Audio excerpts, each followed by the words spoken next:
Pahinga muna. Galing kasi ako doon. Doon. Nag home service. Ayan. Dito muna tayo, pahinga. Ang dami kong dalang gamit. Ayan. Masipag ka lang dito sa probinsya, hindi ka magugutom. So may naayos rin ako ngayong araw.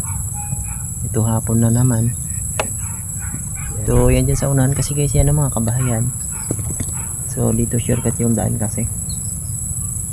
So kailangan lang ng sipag at syaga talaga.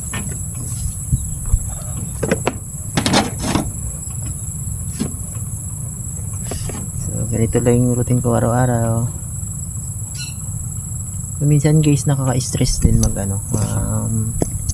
mag-repair. Nakaka-stress din.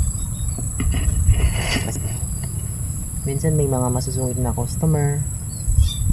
Yung iba mababait naman.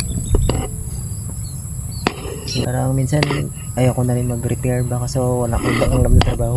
Ganito lang talaga. Yan, repair lang ng mga appliances. Ayan guys. So ayan. So bukas naman, hapon na kasi.